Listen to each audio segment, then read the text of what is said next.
All right, so chapter 12, last chapter in the book. It's called Cry of the Hunters. And remember, when we left off, Ralph was being chased by the hunters. Piggy is dead. That was a pretty graphic description of his death. And Sam and Eric were captured by Jack's tribe at Jack's orders. And they are trying to hunt down and kill Ralph. So Ralph is on the run. Ralph lay in a covert, wondering about his wounds. The bruised flesh was inches in diameter over his right ribs, with a swollen and bloody scar where the spear had hit him. His hair was full of dirt and tapped like the tendrils of a creeper. So basically, I think if you could picture, he's got blonde dreadlocks going on, dirty blonde dreadlocks, basically. All over, he was scratched and bruised from his flight through the forest. By the time his breathing was normal again, he had worked out that bathing these injuries would have to wait. How could you listen for naked feet if you were splashing in the water? How could you be safe by the little stream or on the open beach? Ralph listened.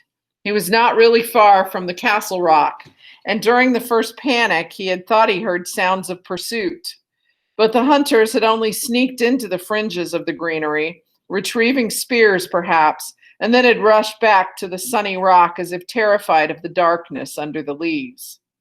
He had even glimpsed one of them, striped brown, black, and red, and had judged that it was Bill, but really, thought Ralph, this was not Bill.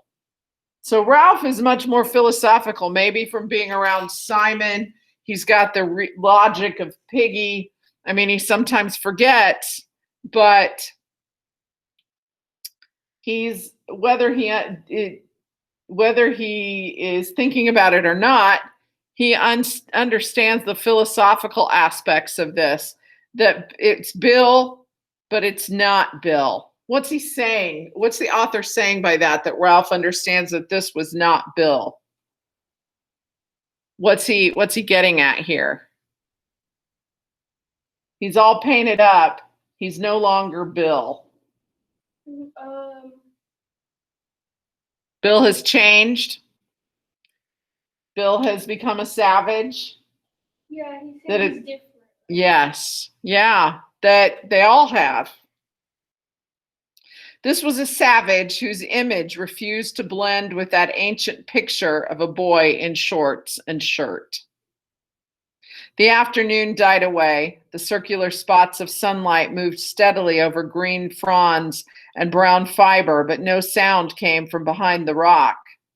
At last, Ralph wormed out of the ferns and sneaked forward to the edge of that impenetrable thicket that fronted the neck of land. He peered with elaborate caution between branches at the edge and could see Robert sitting on guard. Jacob, we just got started, okay? So Ralph is hiding in the trees while the other boys are hunting him down. At last, Ralph wormed out of the ferns and sneaked forward to the edge of that impenetrable thicket that fronted the neck of land. He peered with elaborate caution between branches at the edge and could see Robert sitting on guard at the top of the cliff. He held a spear in his left hand and was tossing up a pebble and catching it again with the right. Behind him, a column of smoke rose thickly so that Ralph's nostrils flared and his mouth dribbled. He wiped his nose and mouth with the back of his hand and for the first time since the morning felt hungry. The tribe must be sitting round the gutted pig, watching the fat ooze and burn among the ashes. They would be intent. Another figure, an unrecognizable one, appeared by Robert and gave him something, then turned and went back behind the rock. Robert laid his spear on the rock beside him and began to gnaw between his raised hands. So the feast was beginning, and the watchman had been given his portion. Ralph saw that for the time being, he was safe. He limped away through the fruit trees, drawn by the thought of the poor food, yet bitter when he remembered the feast today and then tomorrow. He argued unconvincingly that they would let him alone, perhaps even make an outlaw of him. But then the fatal, unreasoning knowledge came to him again. The breaking of the conch and the deaths of Piggy and Simon lay over the island like a vapor. These painted savages would go further and further. Then there was that indefinable connection between himself and Jack, who therefore would never let him alone. Never. So Ralph is acknowledging, hey, stay off your phone while I am reading. Ralph is acknowledging that no matter what, Jack feels connected. There's enough of a connection between Jack and Ralph that he knows that Jack is never going to let Ralph alone. Jack now wants Ralph dead. That's what he's saying here, that he understands. Maybe there's this flickering thought, well, maybe they'll just let me be an outlaw, an outcast. But no, he's like, no, Jack's never going to leave me alone. He paused, sun-flecked, holding up a bough, prepared to duck under it. A spasm of terror set him shaking, and he cried aloud, no, they're not as bad as that. It was an accident. He ducked under the bough, ran clumsily, then stopped and listened. So he's trying to say, he's still struggling with the idea that these other boys are going to try and kill him. He's still, imagine at his age, at 12, imagine at your age that somebody is trying to kill you. Now, maybe it's a little easier because we've all either read or watched the Hunger Games and watched these children, stalking each other and killing each other in a game. But the true idea of it, that someone that was your friend, that this other group of boys that you've been living with and surviving with are now turned against you and after you, that's difficult to accept. He ducked under the bough, ran clumsily, then stopped and listened. He came to the smashed acres of fruit and ate greedily. He saw two little ones and, not having any idea of his own appearance, wondered why they screamed and ran. So Ralph doesn't know that he looks pretty horrible right now, and they think these little ones he scared off. When he had eaten, he went toward the beach. The sunlight was slanting now into the palms by the wrecked shelter. There was the platform and the pool. The best thing to do was to ignore this leaden feeling about the heart and rely on their common sense, their daylight sanity. Now that the tribe had eaten, the thing to do was to try again. And anyway, he couldn't stay here all night in an empty shelter by the deserted platform. His flesh crept and he shivered in the evening sun. No fire, no smoke, no rescue. He turned and limped away through the forest toward Jack's end of the island. Part of it is he cannot stay in that shelter that he had shared with Piggy, with Simon, with Sam and Eric. Sam and Eric are still alive, as far as he knows, but Piggy and Simon are gone. The slanting sticks of sunlight were lost among the branches. At length he came to a clearing in the forest where rock prevented vegetation from growing. Now it was a pool of shadows, and Ralph nearly flung himself behind a tree when he saw something standing in the center. But then he saw that the white face was bone and that the pig skull grinned at him from the top of a stick. He walked slowly into the middle of the clearing and looked steadily at the skull that gleamed as white as ever the conch had done, and seemed to jeer at him cynically. An impulsive ant was busy in one of the eye sockets, but otherwise the thing was lifeless. Or was it? Little prickles of sensation ran up and down his back. He stood, the skull about on a level with his face, and held up his hair with two hands. The teeth grinned, the empty sockets seemed to hold his gaze masterfully and without effort. What was it? The skull regarded Ralph like one who knows all the answers and won't tell. A sick fear and rage swept him. Fiercely, he hit out at the filthy thing in front of him that bobbed like a toy and came back, still grinning into his face, so that he lashed and cried out in loathing. Then he was licking his bruised knuckles and looking at the bare stick while the skull lay in two pieces, its grin now 6 feet across. He wrenched the quivering stick from the crack and held it as a spear between him and the white pieces. Then he backed away, keeping his face to the skull that lay grinning at the sky. When the green glow had gone from the horizon and night was fully accomplished, Ralph came again, to the thicket in front of the castle rock. Peeping through, he could see that the height was still occupied, and whoever it was up there had a spear at the ready. He knelt among the shadows and felt his isolation bitterly. They were savages, it was true, but they were human, and the ambushing fears of the deep night were coming on. Ralph moaned faintly. Tired though he was, he could not relax and fall into a well of sleep for fear of the tribe. Might it now be possible to walk boldly into the fort, say, "I've got packs," laugh lightly, and sleep among the others? Pretend they were still boys, schoolboys who had said, "Sir, yes, sir," and worn caps? Daylight might have answered yes, but darkness and the horrors of death said no. Lying there in the darkness, he knew he was an outcast. "'Cause I had some sense." So he's thinking, would they let me in? Or would I still be in danger? And he realizes he's probably still in danger. He rubbed his cheek along his forearm, smelling the acrid scent of salt and sweat and the staleness of dirt. Over to the left, the waves of ocean were breathing, sucking down, then boiling back over the rock. There were sounds coming from behind the castle rock. Listening carefully, detaching his mind from the swing of the sea, Ralph could make out a familiar rhythm. Kill the beast, cut his throat, spill his blood. The tribe was dancing. Somewhere on the other side of this rocky wall, there would be a dark circle, a glowing fire, and meat. They would be savoring food and the comfort of safety. A noise nearer at hand made him quiver. Savages were clambering up the castle rock, right up to the top, and he could hear voices. He sneaked forward a few yards and saw the shape at the top of the rock change and enlarge. There were only 2 boys on the island who moved or talked like that. Ralph put his head down on his forearms and accepted this new fact like a wound. Sam and Eric were part of the tribe now. They were guarding the castle rock against him. There was no chance of rescuing them and building up an outlaw tribe at the other end of the island. Sam and Eric were savages like the rest. Piggy was dead, and the conch smashed to powder. At length, the guard climbed down. The 2 that remained seemed nothing more than a dark extension of the rock.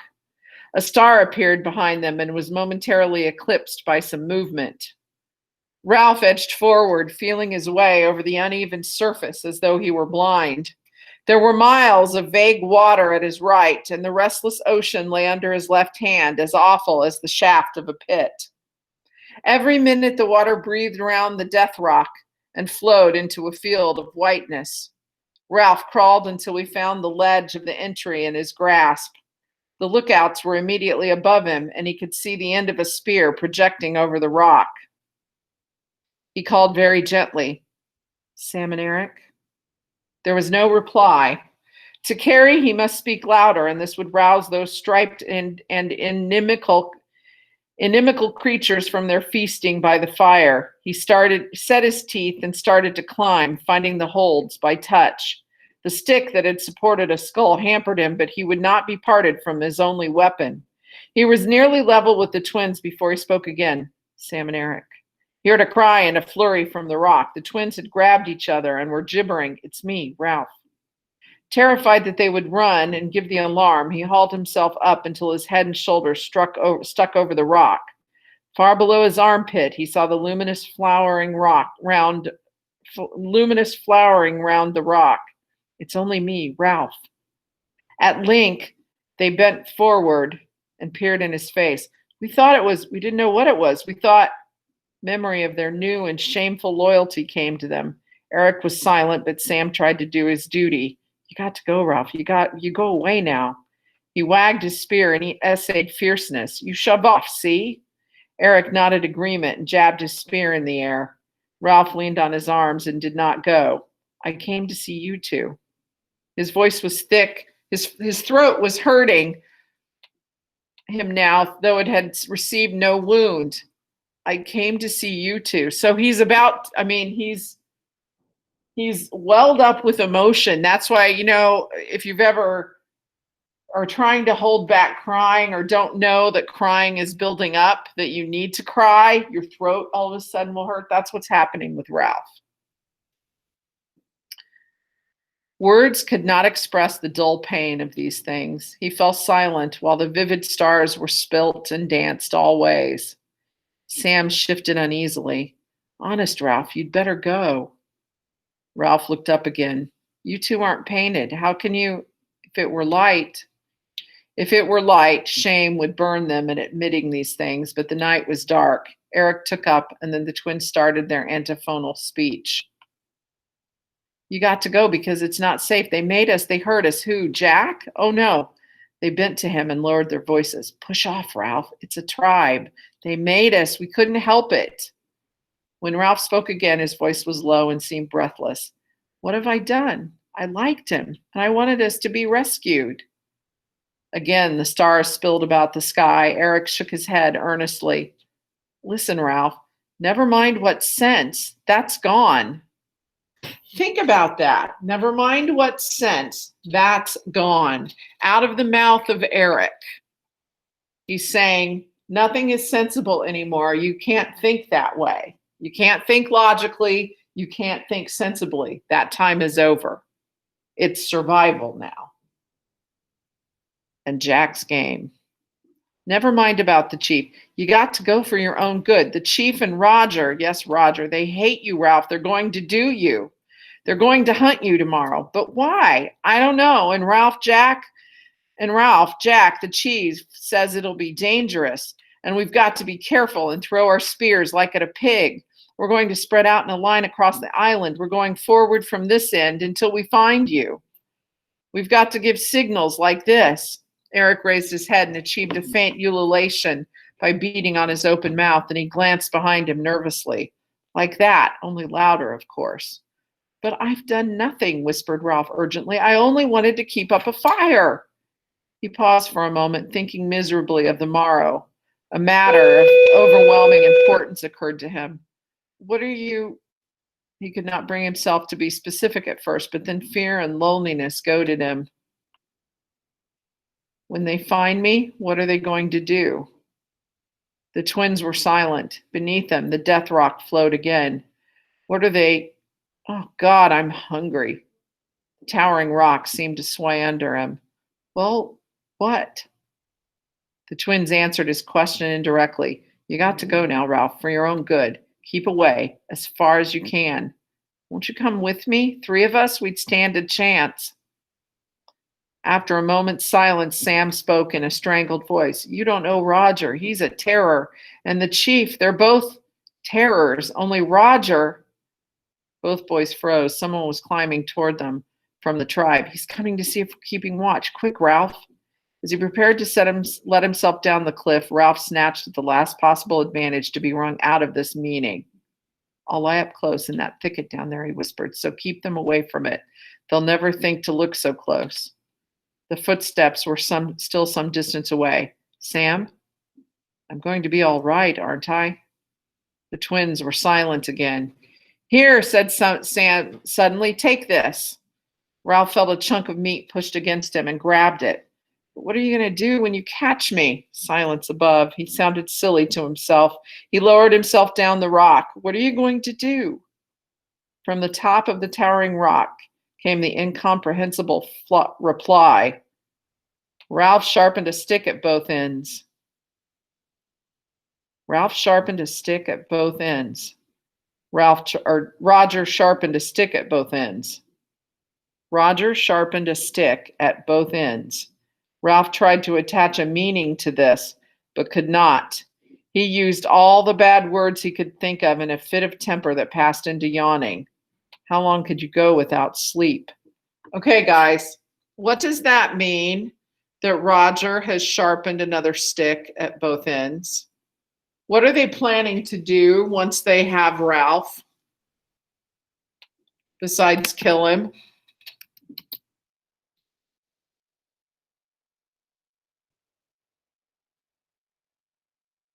They're going to put him on a stick like a pig. Yeah, they're going to take his head and stick it on like they did the sow's head.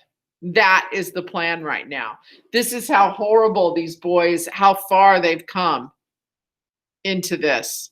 It's and this isn't something that no one's done before. I mean, back during ancient times and medieval period, you'd put your enemy's head, if you captured them and killed them, you'd put your enemy's head on a pole and post it outside.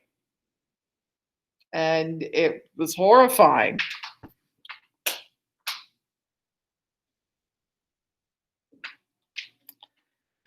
He yearned for a bed and sheets, but the only whiteness here was the slow spilt milk, luminous round the rock 40 feet below where Piggy had fallen. Piggy was everywhere, was on this neck, was become terrible in darkness and death. If Piggy were to come back now out of the water with his empty head, Ralph whimpered and yawned like a little one. The stick in his hand became a crutch on which he reeled. Then he tensed again. There were voices raised on top of the castle rock. Sam and Eric were arguing with someone, but the ferns and the grass were near. That was the place to be in, hidden and next to the thicket that would serve for tomorrow's hideout. Here, and his hands touched grass, was a place to be in for the night, not far from the tribe, so that if the horrors of the supernatural emerged, one could at least mix with humans for the time being, even if it meant... What did it mean? A stick sharpened at both ends. What was there in that? They had thrown spears and missed, all but one. Perhaps they would miss next time, too. He squatted down in the tall grass, remembered the meat Sam had given him, and began to tear at it ravenously.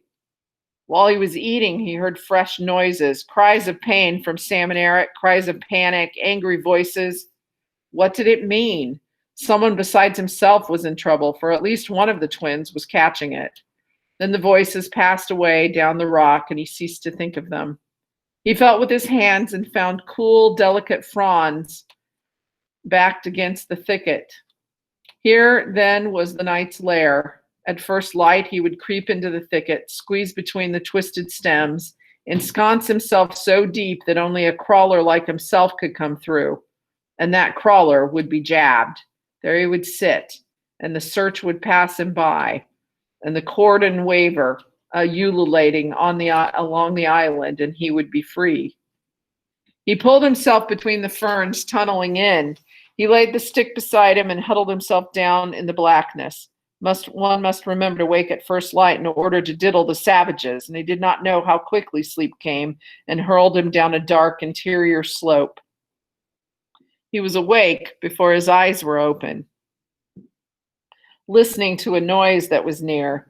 He opened an eye, found the mold an inch or so from his face, and his fingers gripped into it, light filtering between the fronds of a fern. He had just time to realize that the age-long nightmares of falling and death were past, and that the morning was come, when he heard the sound again. It was a ululation over by the seashore, and now the next savage answered, and the next. The cry swept by him across the narrow end of the island from sea to lagoon like the cry of a flying bird. He took no time to consider, but grabbed his sharp stick and wriggled back among the ferns. Within seconds, he was worming his way into the thicket, but not before he had glimpsed the legs of a savage coming toward him. The ferns were thumped and beaten, and he heard legs moving in the long grass. The savage, whoever he was, ululated twice, and the cry was repeated in both directions, then died away. Ralph crouched still, tangled in the ferns, and for a time he heard nothing. At last he examined the thicket itself. Certainly no one could attack him here, and moreover, he had a stroke of luck.